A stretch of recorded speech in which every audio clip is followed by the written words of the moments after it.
Now the next topic is the second part of our nervous system, that is peripheral nervous system. Beta, peripheral nervous system is a system of nerves only which connect our central nervous system to all our body part. So peripheral nervous system, it connect our central nervous system to all parts of the body. Beta, this peripheral nervous system, it is made up of 43 pairs of nerves. These 43 pairs of nerves are divided into two types, cranial nerves and spinal nerves. Out of these 43 pairs, 12 pairs of nerves, they arises from brain, and as they arises from brain, they are called as cranial nerves. And rest 31 pairs of nerves, they arises from spinal cord and they are called as spinal nerves. Peripheral nervous system, it carries impulses to and from the sensory organs and then convey messages to effector organs that are muscles and glands. Further, this peripheral nervous system has two components, that are two types. Somatic nervous system, we call it as voluntary nervous system, which control all voluntary activities of our body. And the second component of peripheral nervous system is autonomic nervous system. We call it as involuntary nervous system, as it control all involuntary activities of our body, means the activities of our internal organs, they are controlled by this part of peripheral nervous system, that is autonomic nervous system. Now further, this autonomic nervous system is divided again into two divisions, sympathetic nervous system and parasympathetic nervous system. Beta, again I am repeating, autonomic nervous system control involuntary activities of our body, the activities which are not in our control, the activities of our internal organs, that are controlled by autonomic nervous system. And further, it is divided into two types, sympathetic nervous system, which always prepare our body for action. It always increases the rate of activities of organs.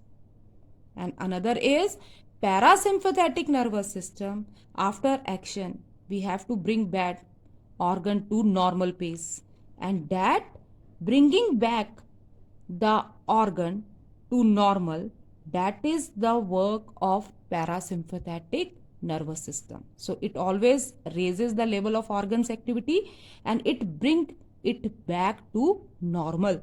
So this is all about peripheral nervous system. Now the last topic, that is reflex action. Reflex action. Reflex action does not involve conscious thought. That is, it does not involve thinking. It is an automatic response to a stimulus which requires swift action. For example, you blink your eyes when a strong light is flashed in your eyes. That is a reflex action. To protect your eyes from that strong light, you blink your eyes. Some another examples are, first is very common one, withdrawing one's hand when it touches a hot object accidentally. You withdraw your hand if you touches any hot object accidentally. You withdraw it, you pull your hand back. That is to protect your hand from that heat, and that is reflex action. But the second is protecting one's head when with one's hand or bending it down or sideways to save it from an object rushing towards it. Next, adjusting one's posture to avoid falling. That is also reflex action. Coughing, sneezing, yawning, hiccuping, all are reflex action, natural reflex action. Beta, these reflexes, they do not involve brain directly. It is the spinal cord which control these type of actions. Spinal cord, with the help of peripheral nervous system, it control these type of actions. The mechanism of action is different from involuntary activities which occur or which is controlled by autonomic nervous system.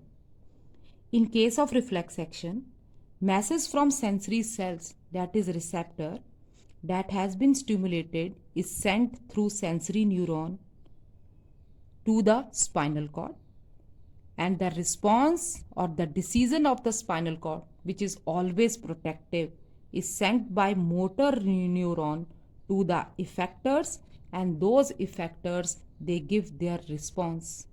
And the entire route of taking impulse and then sending protective decision to the effector organs, that route is called as reflex arc.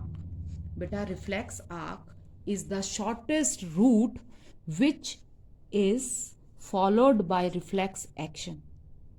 Now, this is the reflex arc or the shortest route of the reflex action.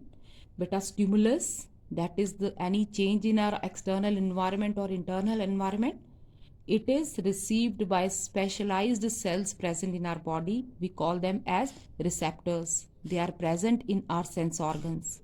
They convert this stimulus into impulse. That impulse means electrical signals, messages in the form of electrical signals. They are carried further by sensory neurons to our central nervous system. Now, sensory neurons, they are going to carry those messages, impulses to our central nervous system, and in case of reflex action, it is carried to spinal cord. Now, spinal cord gives protective decisions. It is always giving protective decisions to protect the respective part, and whatever the decision made by the spinal cord is sent to the effector through motor neurons. And on getting the decision through motor neurons, effector, they give their response. So in this way, this shortest route of transmitting impulse from receptor to effector, that is called as reflex arc. Now, after this, there is one example of reflex arc given in your book. That is in figure number 5.7. This is the example of knee jerk reflex. A doctor tests the condition of muscles of a leg by testing the knee jerk reflex. It is a test performed by doctor to see the conditions of the muscles present in our legs. But for this, doctor taps on tendon just below the knee. Just see here, this is tendon. With a small hammer, doctor tap over the tendon. On getting that tap, the muscles of that part of the leg stretches up. These muscles are quadriceps femoris. These muscles get stretches up. When they get stretched, the stimulus of that stretching stimulus activate the receptors which are present in muscles, which send that impulse to the spinal cord through sensory neuron. Now, once the spinal cord get the impulse, it is going to show response to that stimulus. So, it sent its response through motor neuron, which is connected to sensory neuron through interneurons. Beta, interneurons are called as connecting neurons, which connect our sensory neurons to motor neurons. So, through interneurons, response, the decision of the response is sent by spinal cord to the motor neurons, and motor neuron carry that response to the effector organs, which are here hamstring muscles. These are the effector organs, and they are going to pull this leg back in the answer or as a result of reflex action.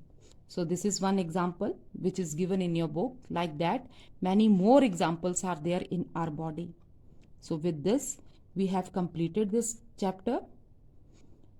write all the answers in your notebooks from the PDF which is posted in the WhatsApp group.